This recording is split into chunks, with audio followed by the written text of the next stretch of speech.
Bu, berapa banyak protein hewani yang baik dikonsumsi setiap harinya? Merek probiotik, folat, dan vitamin D untuk ibu hamil apa Bu yang bagus? Bu Dep, untuk olahraga tapi perut masih buncit, apakah konsumsi probiotik bisa membantu Bu? Iya Bu Dep, kalau lifestyle untuk kreatinin tinggi itu gimana ya supaya back to normal?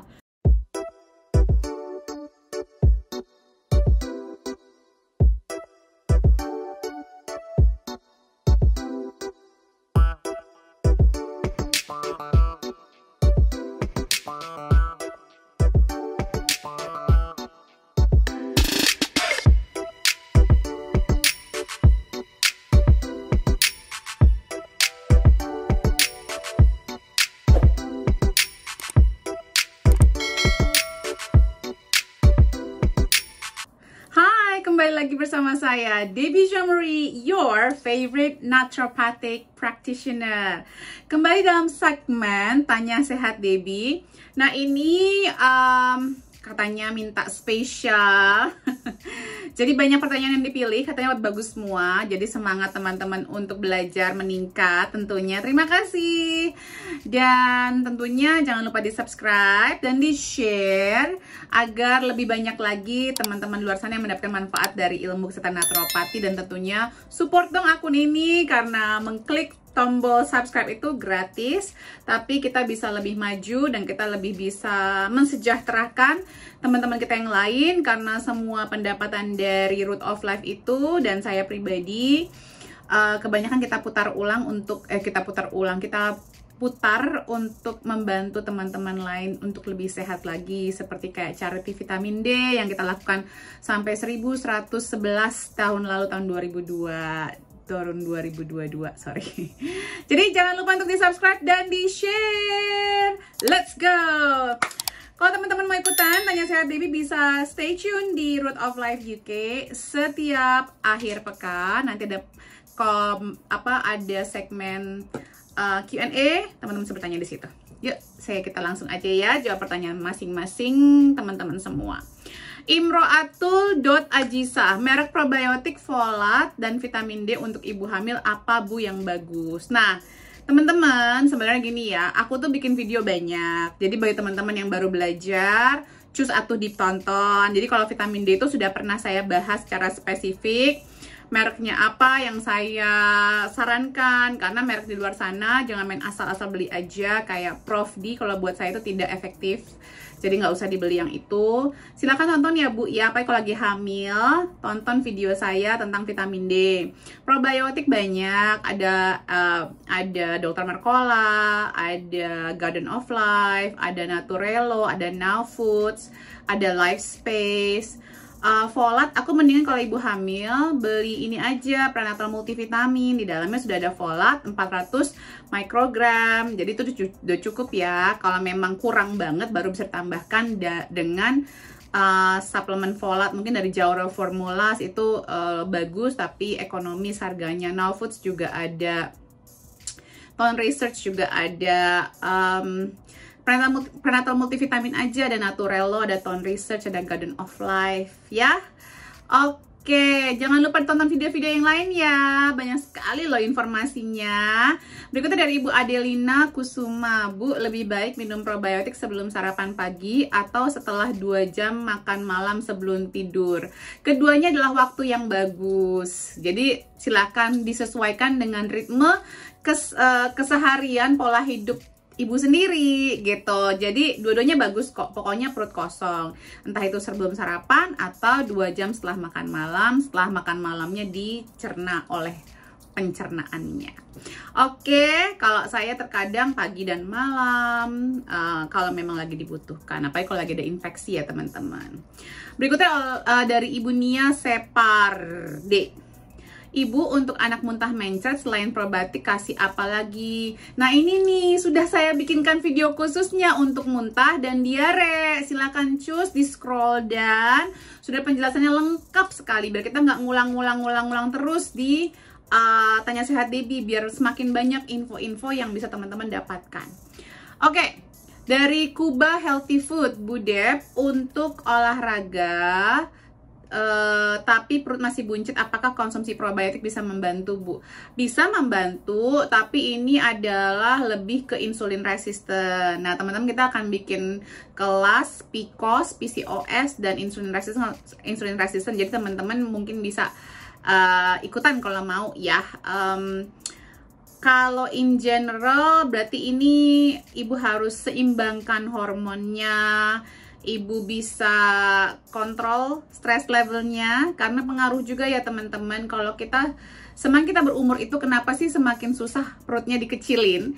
Karena secara langsung dan tidak langsung juga stress level kita meningkat, yang dipikir makin banyak, permasalahan lebih berat-berat, nggak sama kayak waktu kita masih zaman kuliah atau zaman awal-awal kerja gitu ya, awal-awal nikah. Jadi itu yang harus dipahami juga ya. Kita punya nggak nih terapi atau cara untuk kita sendiri yang pas memang buat kita untuk mengelola stress level kita sendiri. Itu penting banget ya teman-teman. Dan juga olahraganya tuh kalau bisa setiap hari. Jadi jangan ada juga olahraga setelah makan kalau bisa, biar nggak numpuk di situ ya. Karena pada hakikatnya yang namanya lemak itu akan stay di area-area yang memang organ-organ penting ya, seperti di dalam perut kita ini kan ada liver, ada ginjal yang harus diprotek ya teman-teman ya.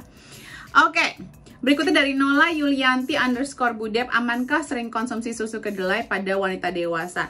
Nah, ini kategori sering itu seperti apa? Karena pada hakikatnya pola makan itu harusnya bervariasi, nggak itu-itu aja.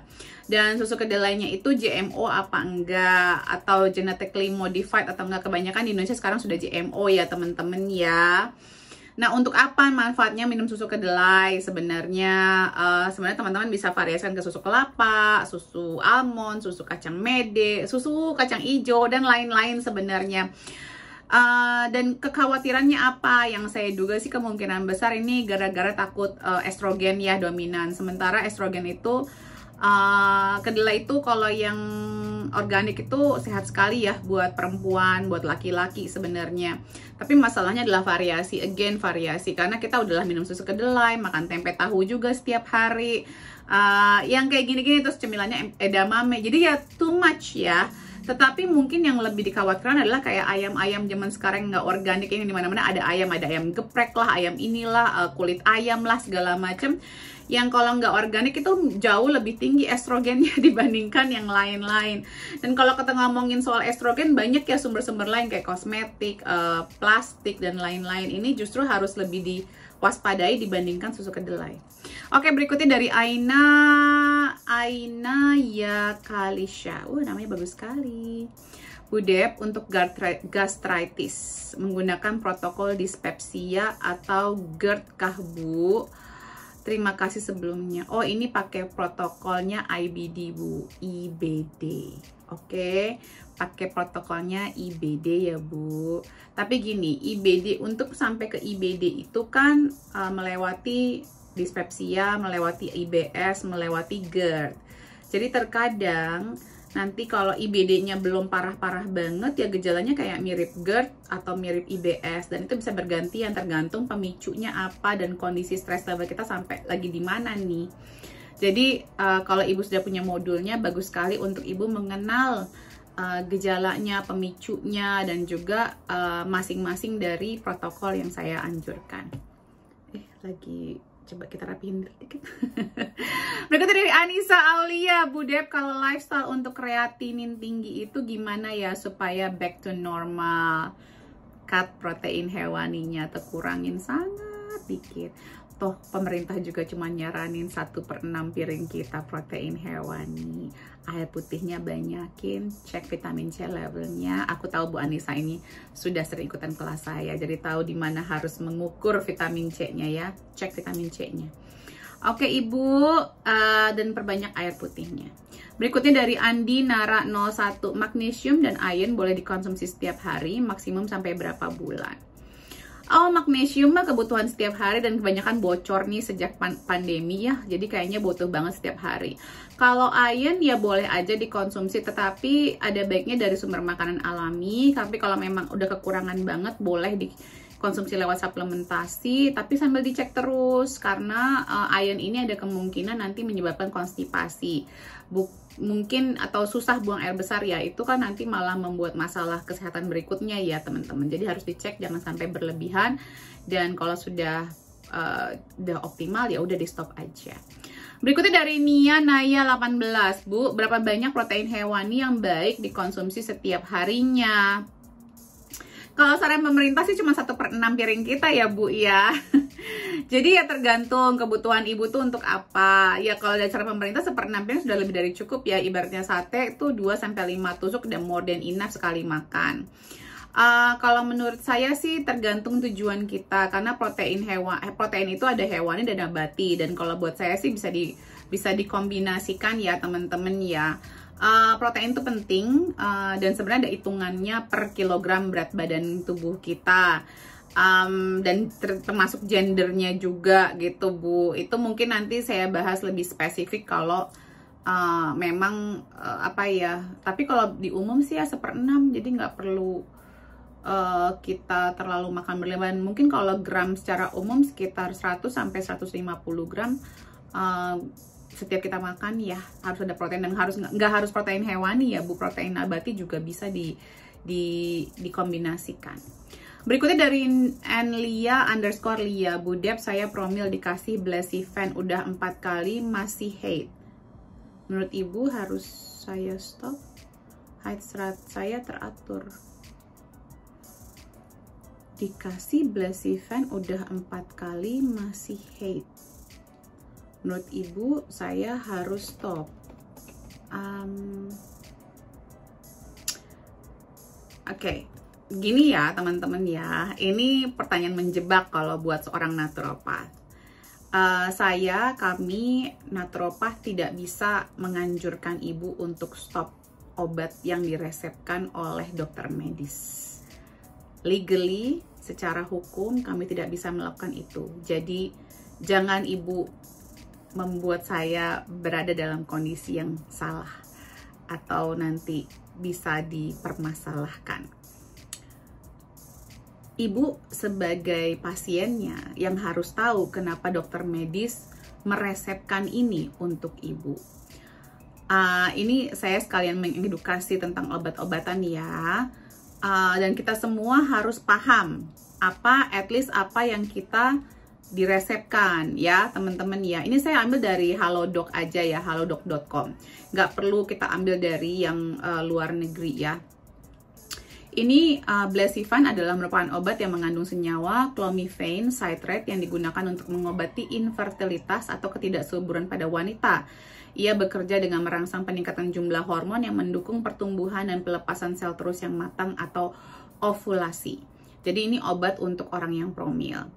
Jadi ini terapi infertilitas buat perempuan yang disebabkan oleh disfungsi ovulasi, polycystic ovarium, amenor galactorea, amenor piscogenik, dan amenor pasca kontrasepsi oral, oligospermia pada pria.